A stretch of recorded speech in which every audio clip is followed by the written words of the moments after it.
Hello everyone, my name is Michael and I am speaking to you from the verse. Now if you're not sure what the verse is, I encourage you to go to my website at rewritingtheverse.com, and there you can find out everything there is to know about the verse, including some written and all of the YouTube video channel updates as well.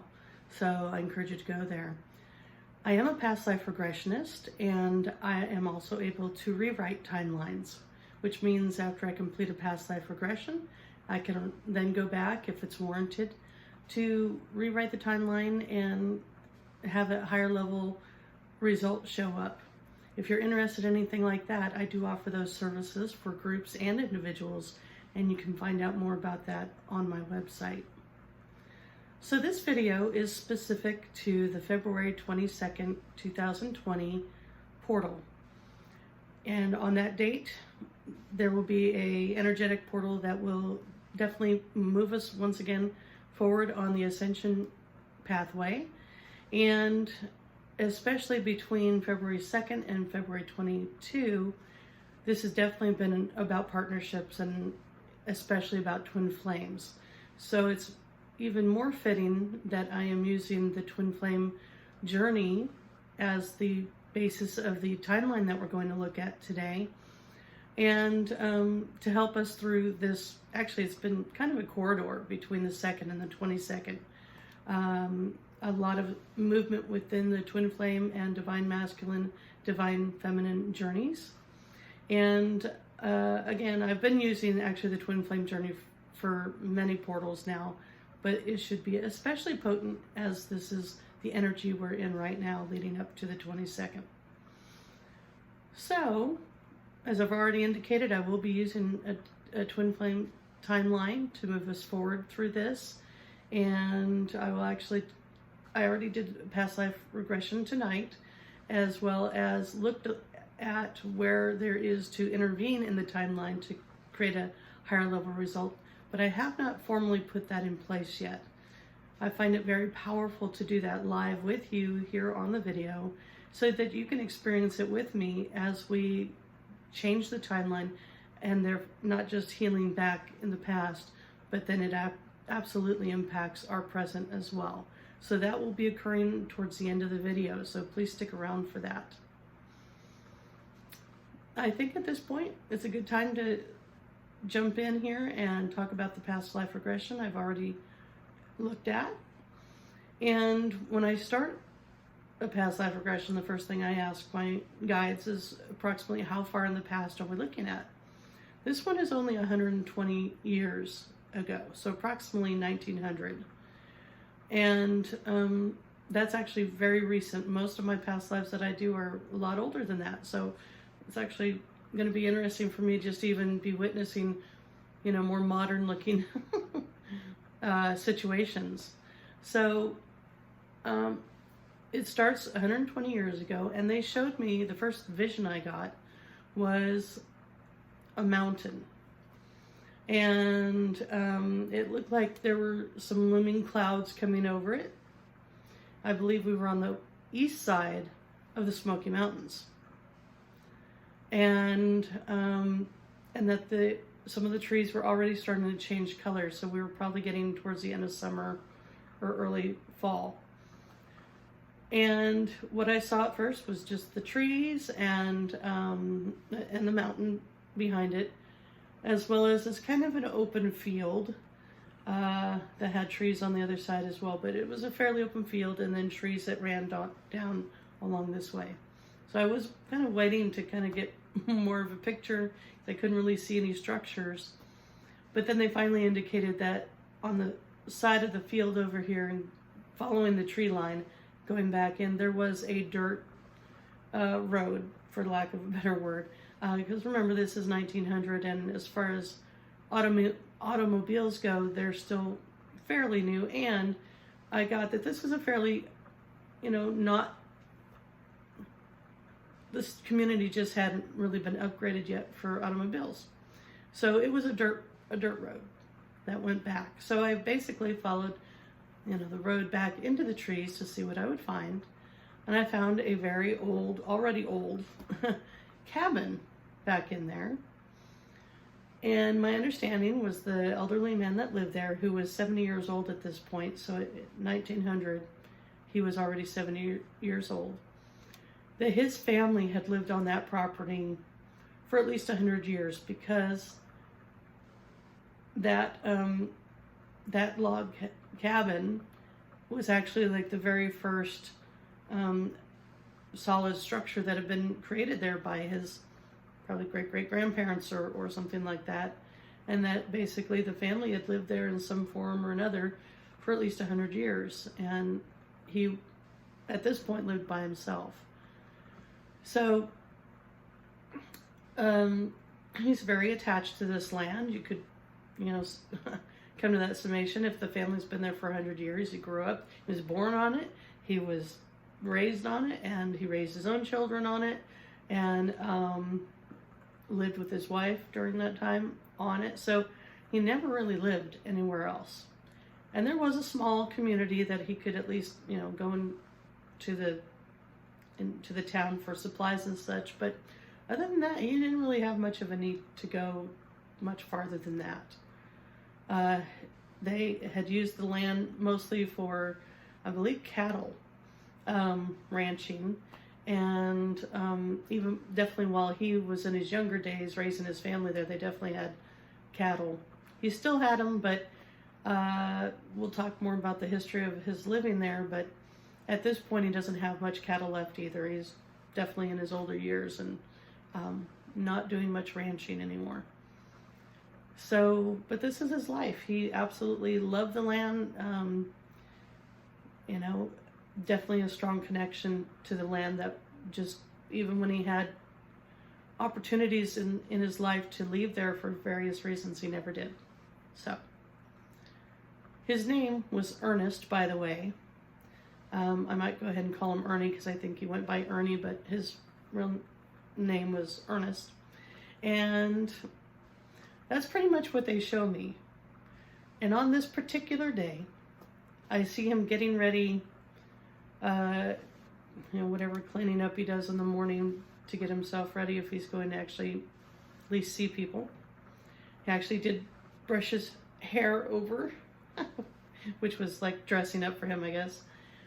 And he came to the front door, stepped out the front door as if he was going somewhere, and then took a couple steps to the right and sat on a rocking chair.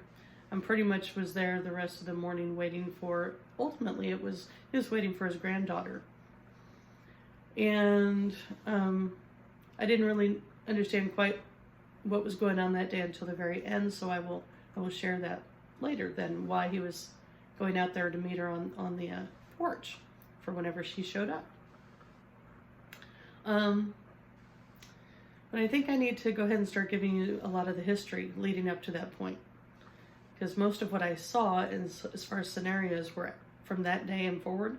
So I'm going to need to just tell you about the history that they gave to me. So, as I had said, he had grown up on that land. He had, lived there his whole life. By the time he met and married his wife, it was clear he was going to probably be the one that ended up, outlasting his siblings anyway, as far as staying there and continuing with the ranch. He met and married his wife. He was 18, she was 16. And started their family very quickly. Her name was Catherine. And they were absolutely twin flames from very early on.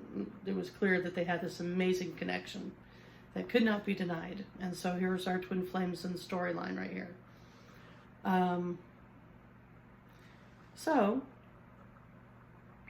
They fall in love very quickly, and definitely, we're talking, if he's 70 now, and he met her around 18, we're talking like over 50 years earlier.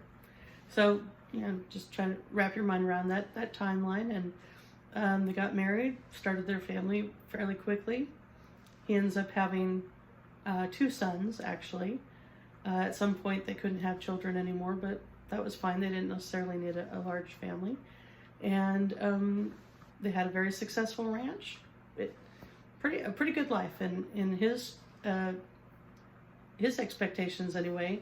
Lived on the family farm, raised his family there, had a successful cattle ranching experience, and he lived with the love of his life, right? So really was a very good life. Until he was 50, which means she was a couple years younger, 48 or something. Apparently she had cancer. Whether they knew that's what that was back then, now we know it's cancer. She had some sort of stomach cancer, actually, that apparently, especially towards the end, was excruciatingly painful. And, you know, they did their best to nurse her there at the cabin. But, you know, yes, she did pass from it, and it was horrible in lots of different ways. Of course, having to watch somebody pass from that is difficult. But of course, this is his twin flame on top of it all. And, you know, at least the children were adults now, and they had pretty much moved on. So at least there weren't any kids left to raise necessarily, but obviously just losing her was heart-wrenching, okay? And what they just showed me at the very end, when she was about to cross over, in a lot of pain, she whispers to him, "I'll come back to you." That's what she said. "I'll come back to you." Now, both of them, I wouldn't say were necessarily extra metaphysical in their belief systems, but were they aware that there was something very special between them, that at a soul level they had an extraordinary connection? Absolutely. So, to some degree, this wasn't really weird for her to say that to him. He understood it, at least, and that's all that mattered. So now at 50, his wife has crossed over, his children have moved out, and even though one of his sons apparently does live a few miles down the road on some other property, the whole cattle ranching thing, apparently neither of his sons necessarily were that interested in doing it. I mean, they had certainly helped growing up. They certainly worked on the farm and the ranch, and could have, had they chosen to stay, continued to work it, but they had gone on to do some other things. So it was just him at this point. And he apparently sold most of his cattle pretty quickly after his wife died. Definitely he was depressed. There's no doubt that he had a lot of depression after that, and just didn't have the zest or interest to continue ranching at that level. So I think he sold most of his cattle and only kept a few on the farm, maybe even just to maintain the level of the grass and things like that. I mean, just, yeah, maybe just so it would still be a functioning ranch, even though he really didn't do much to keep it going like that. So, and my understanding is what he got for most of his cattle head financially, he pretty much pocketed and put away, because that was, you know, basically all he was going to have to fall back on if there was any kind of a financial situation. So he did have a small amount of money set aside for something like that, but otherwise he lived in that cabin. You know, he lived on the property, and for a few years especially, other than his sons and their families still coming over periodically to help with whatever did need to be done on the ranch. And especially I saw the sons' wives coming in to try to clean up the cabin a bit, because of course he wasn't really taking care of that very well. But they were really the only social outlets he had, and he was okay with that. He was okay with that. So at this point, both his sons have children, and the one that lives closest to him has 4 boys, and then eventually they had a little girl. So his first and actually only granddaughter comes onto the scene at this point. I say maybe about a year after his wife passes, when the youngest one, the girl, was born. Okay. And in honor of their mother, they called her Catherine. In fact, gave her her middle name too, which was Amelia. So, one of the things I want me to remember to tell you, because it'll play in a little bit in the coming up. One of the, every family has their little traditions or their little things that they like to do. One of the things that he and his wife, the original Catherine, had, I'm sorry, something popped up on my phone there. One of the things that he and his wife had kind of introduced as a family thing was, a lot of times if you're in trouble, if you're especially a child in the family, and you hear your full name, or especially your middle name attached to your first name, you're in trouble.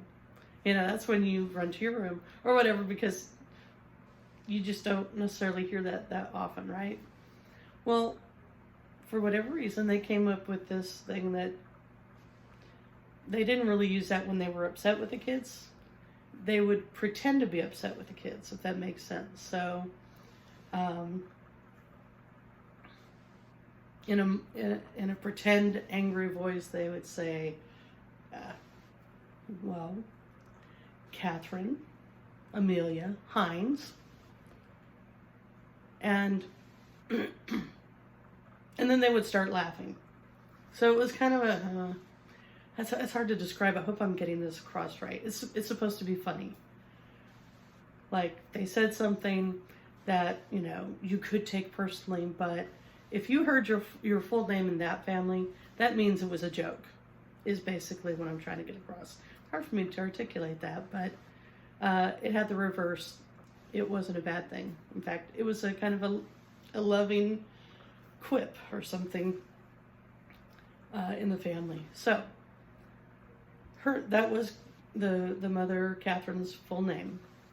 And by virtue of his son having his daughter named Catherine Amelia, also Hines was the last name. So the same exact name as the mother, actually.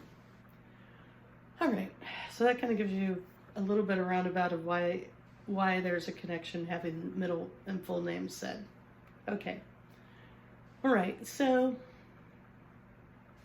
now he's got a little granddaughter, first one, because the other son also had a couple of sons. So no granddaughters, this is the first and only one he's got.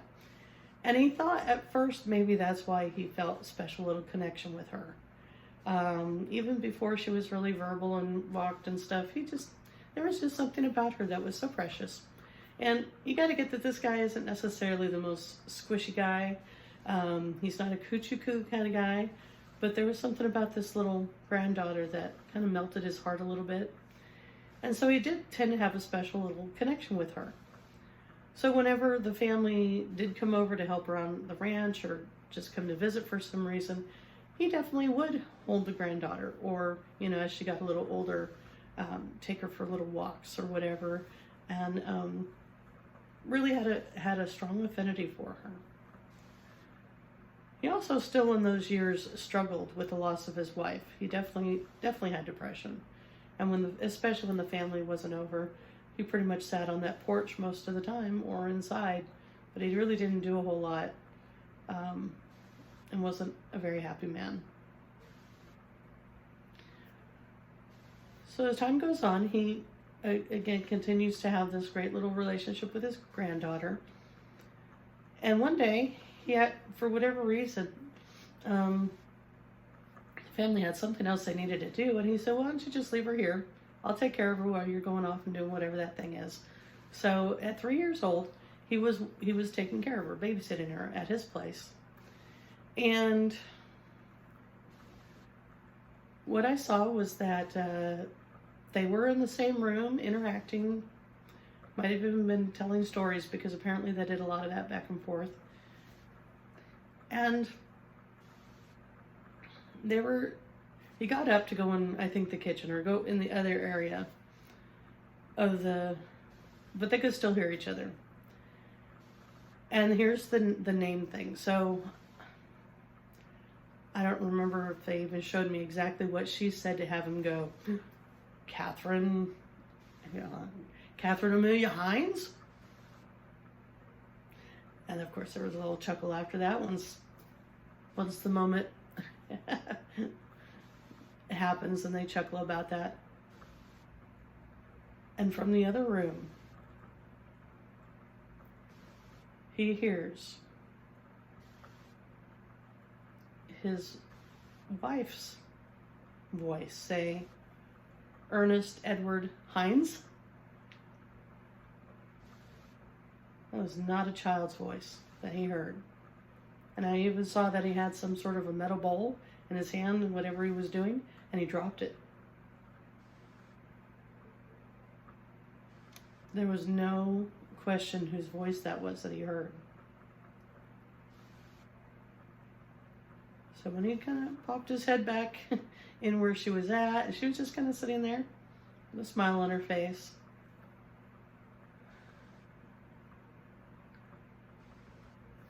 They had a conversation that was out of this world. For the rest of that evening, yes, she was still in a 3-year-old body, cute as a button. But that 3-year-old was speaking like an adult and explained that she had come back to him. And again, remember, Ernie is not that spiritual of a guy, but like, this is so beyond anything you could imagine. He's just having to take it as truth. And this would explain why he would have such a strong connection to his little granddaughter. This was actually a reincarnation of his wife. So his twin flame was still in his life in a different form, but she had come back and she was there. And they talked openly about this for a little while. I mean, this is definitely like, well, I personally believe that 3 and 4-year-olds, especially in those age ranges, a lot of us really still believe, not just believe. Remember a lot of things that we forget after that. And that at some level at 3 years old, little Catherine was still aware of who she was before. And neither of them spoke of this to anybody else after that. And what I got was, yeah, adult son and Catherine showed up a few more times, but in general, it wasn't about having her be a miniature adult Catherine. It was just that he needed to understand that this soul was his twin flame and that she had indeed returned to him. And once that was understood, it's pretty much, it then becomes just little Catherine the rest of the time, which is fine. He's elated now. Now, that depression that was there, it's gone. It's gone. Now, granted, he was never the happiest-go-lucky guy to begin with, but he definitely has a smile on his face now when he knows his granddaughter's coming to visit. And takes every opportunity at this point to try to babysit if they're willing to bring her over. So, I'm sorry, my nose is a little itchy today. So he knows at the age of 3, they both realize their connection. And as she gets older and they continue to, ultimately they bring her and the family come over pretty much every week. At least I get Sundays as a regular day for them. They just plan on coming over again, helping out with whatever little things might need to be done on the farm. The mom might help, clean up around the house or whatever. But the grandpa took every opportunity he could to spend time with his granddaughter. And of course his grandsons too, but he really looked forward to the granddaughter coming over. And so this was pretty much a regular thing, that they had regular contact. They had plenty of alone time too, and they loved telling each other stories. That was another thing, that the night that she basically revealed who she was, in addition to just saying, yes, I'm her and whatever, she told him some stories that only his wife knew because she was there. One of them, they told me real briefly, was about a time that the wife fell into the creek, and something really funny happened around that, and but it was so unique that there's no way that she could have come up with that on her own. You know, that there were just too many things that were really accurate in what she was saying. It just left no doubt as to who she was. So they enjoyed telling each other stories as she grew up even. And then when she was 15, okay, and remember this is still leading up to 1900, so this is very different times as far as at 15. Now the 15-year-old Catherine is pretty much done with whatever education she can glean from her own family, and if there were any available schools or anything there in the local community, she'd pretty much done everything she could. She's a very, very smart young girl. And just like the other Catherine, very intelligent, and he had always thought that if there was a school for girls, his wife would have gone to one because she was so smart and so thirsty for knowledge. And that at some level it was hard for her to be a ranch wife and nothing else. And she'd made the most of it, and they enjoyed their life together, but there was a part of her that wasn't completely fulfilled, at least being fulfilled with what she might want to do with her life, kind of thing. But anyway. And yeah, at 15, now this Catherine is already pretty much completed with her education. And since she doesn't have a whole lot of things to do now, I think it was even her idea that she go live with Grandpa. They were already being concerned that he was getting older, and, you know, what if he fell or something happened out there? Nobody would be there, you know, there to help him in that moment. Could be many days before somebody found him. Anyway, so instead of, because his response, by the way, to anything like that was, I am not leaving my house. I am not leaving my land. I will die here before anybody takes me off this land, basically. He's always very clear about that. So, so she was the one that suggested it. I think everybody saw it as a win-win. Grandpa was elated that he would get to see her every day now instead of maybe once or twice a week. So she actually moves in with him in that cabin. And yeah, they have a great existence together. They get to spend all that amazing time together, go fishing together. There's a little stream on the land. And if there's anything that's needed from town, she can go in. So it's pretty much, you know, the families no longer really have to come. I mean, they'll still come and visit periodically, but not like they had to come before to help take care of things. So everybody seems very happy with the situation. So now we're going forward now into, she's about 20 years old at this point. And now at 20 years old, especially back then, you know, for her not to be in a serious relationship or actually married by now, it definitely was a time where you would expect a young girl to be partnering up. And she did have a boyfriend. He had actually met him on at least one or two times, had come out to the farm to meet him. He seemed like a sound young man, you know, hardworking, definitely cared about Catherine, so he really didn't have any real objections about them going out or anything.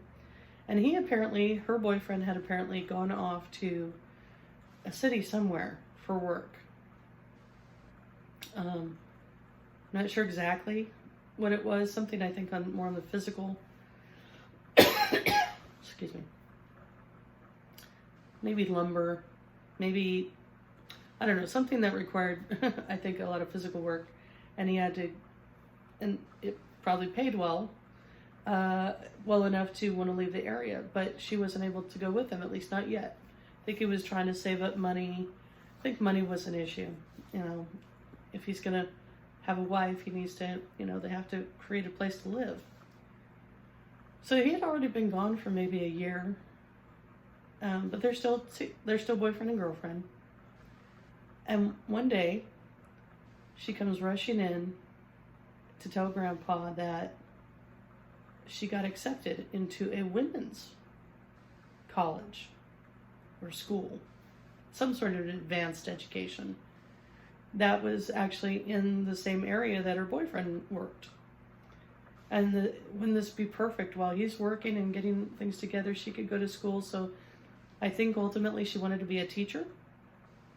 So she could go to school for a few years and get whatever teaching degree would be required so she could follow that path. But of course, what all this means is she's leaving. She's physically going away far enough where he won't be able to get to see her very often. And this is crushing his heart, right? And it's crushing hers too, because again, this is that twin flame connection here. Yes, he had that with his wife, but it's still there with this granddaughter, right? This intense relationship that separation is extremely hard on. So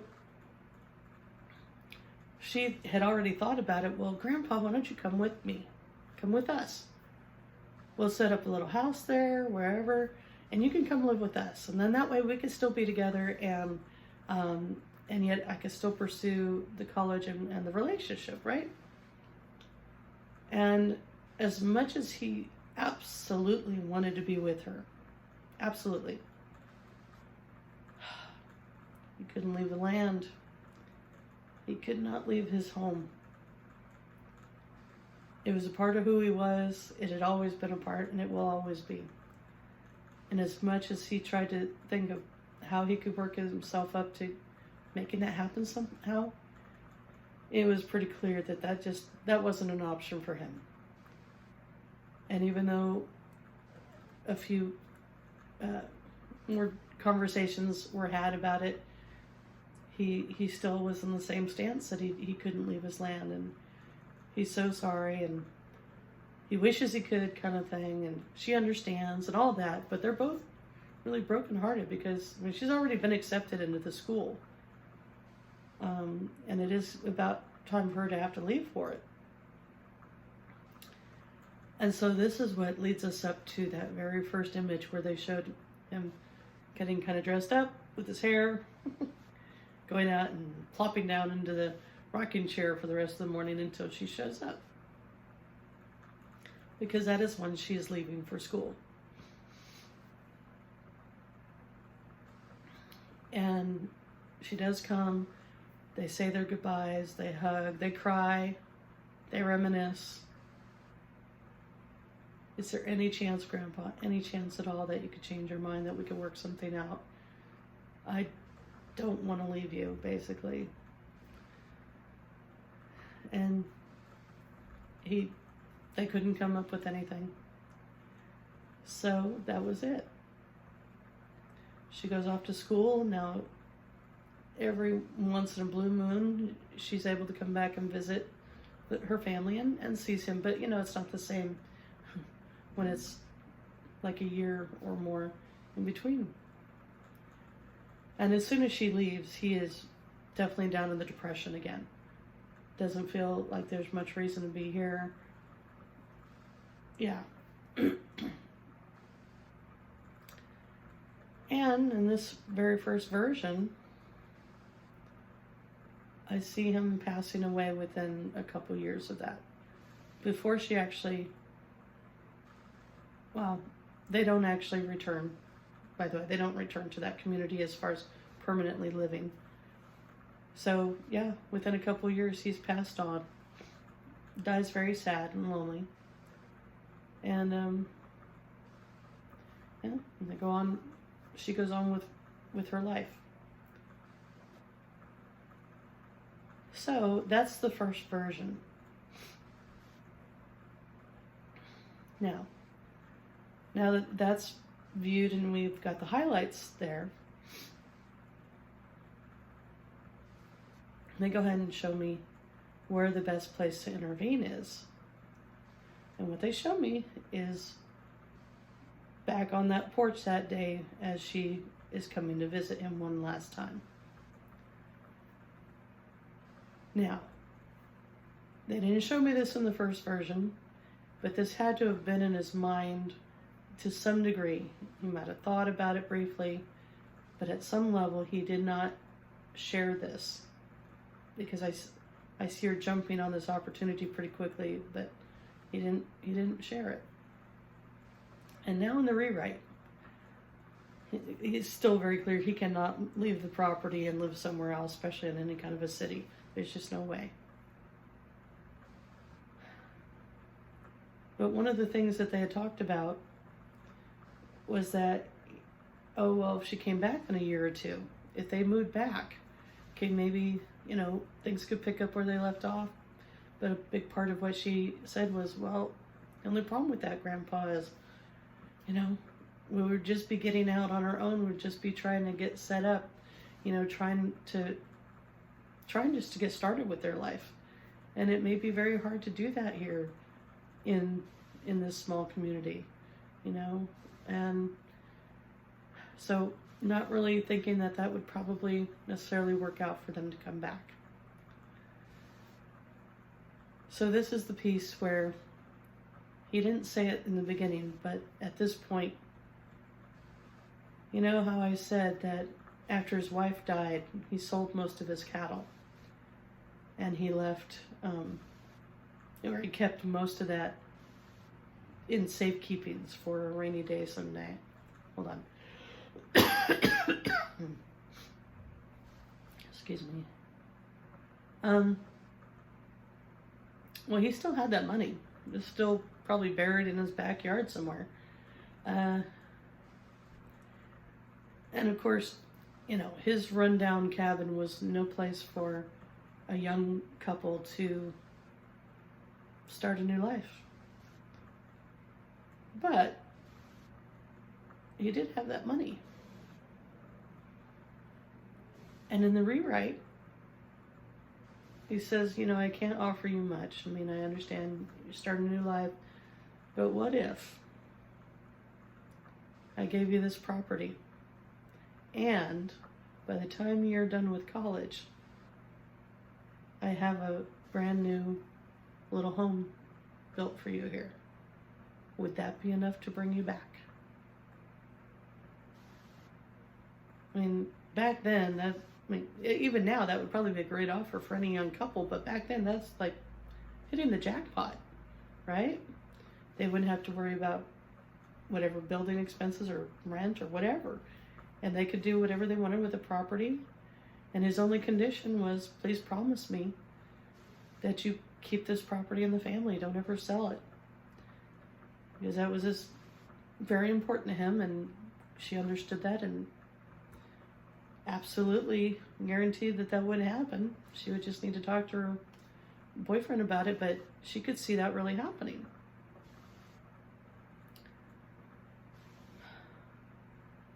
So I'm already starting to feel energy on this, because this is where we're starting to rewrite things right now. And as we're even just talking about it, it's starting to shift things. In fact, I'm just going to go ahead and shift it right now officially, and then we'll see how this plays out. They'll give me more information, but let's go ahead and that's changing 120 years ago.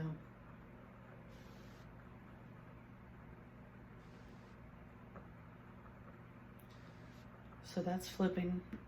And every timeline since then, and believe me, even though it's only been 120 years, there have been many, many, many lifetimes since then. We're not just one life and one life, one life. We have multiple incarnations at one time. So that's shifting right now.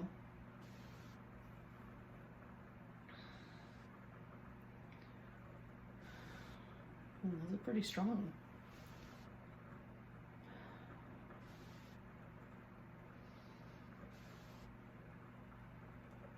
So as that's coming in, I'll share more of what they're showing me. That, yeah, she goes off, earns whatever college degree she needs to be able to teach, and they do come back once she's graduated and it works for their finances or whatever. Well, they don't have to now worry about finding a permanent home. And by the time they get back there, Grandpa has made sure that they have a beautiful little house on that property. Beautiful. And he helped supervise most of that. I mean, he wasn't out there pounding too many nails, but he definitely was making sure that it went perfectly and having the contractors come out and build. And that gave him purpose also throughout those, let's say about 1.5 to 2 years before they were able to come back. It gave him purpose every day. It gave him something to be excited about. And so he was able to still live in his cabin. And once his granddaughter and grandson, or whatever, her husband, come and live there, now he could still stay in his place, but they can see each other every day. Every day. And he's very happy to have her there. Very happy that also that she got to do everything that she wanted to do. Because one thing that did kind of tear him up about his wife was he knew there was so much more she wanted to do with her life rather than be stuck on a ranch and be a ranch wife the whole time. And he wished that he could have given her more, or at least as much as he didn't want his granddaughter to go, he did support her following her dreams, following the man of her dreams too, you know. But ultimately, so happy that she has chosen to come back. And so he has, at least by the time they get back, I think he lives long enough to see his 2 great-granddaughters be born. And when it's finally his time to go, he dies in his cabin with his granddaughter there, and a lot of his family are there. And he's dying a happy man. He's dying a happy man. And she's kind of sitting on the edge of the bed holding his hand, and in his last breath, he tells her to lean in. And he tells her he's coming back to her. Just the way his wife said before she passed. So, my understanding is about a year later, baby Ernest Edward is born. And he continues, well, actually I was going to say continues through that life to live on that property. But I just got that he may still be there today in some form, having incarnated again a couple times within that family. I think that's what they were trying to say. He's still there. I'm not sure if his name is Ernest anymore, but is that the same soul that has always been connected there, that has always loved not only the land, but loved his twin flame on that land? Yeah, I think he's still there. I think he's also elderly right now, but having a very happy life still.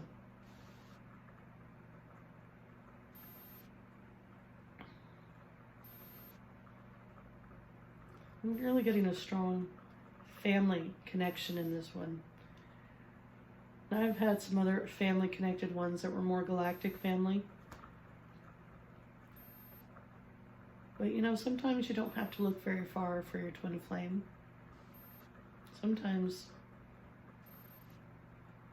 they're right there the whole time, or most of the time. It doesn't always have to be a romantic connection. It's about a soul connection. And getting to have that kind of connection as you're growing older and generation-wise in your family. What an amazing life that is.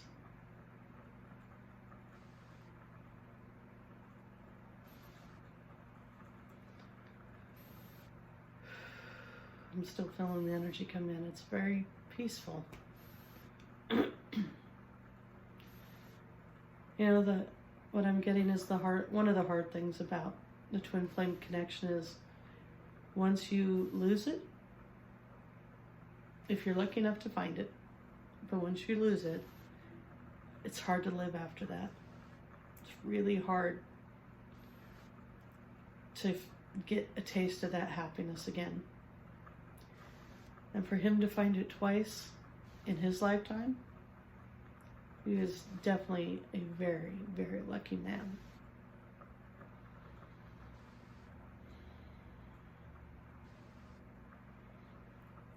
So that's it. This February 22nd, 2020 portal is even bigger now as far as the level of vibration that it can carry us through. And then right after that, we actually have a new moon. I think it's new moon in Pisces right after that. So it's going to be a power-packed 2 days, and I will do another video for that new moon sometime in the next few days, so watch for that. I will also create a smaller, shorter highlight video that will go along with this one and be posted about the same time. And it will basically just tell people this piece at the end. And definitely getting a strong family connection. That seems to be what I'm feeling the most right now. So there may be, biological families going through a lot of shifting right now. But ultimately, for the better, based on what I just saw and feel, it's bringing peace to a lot of families out there, to the twin flames within them. So I want to thank you all for sticking with me this long. Again, if you're interested in anything like this, either more research about what I've already done or to book a private session with me, please go to rewritingtheverse.com. I hope you have a wonderful day, peace, and joy.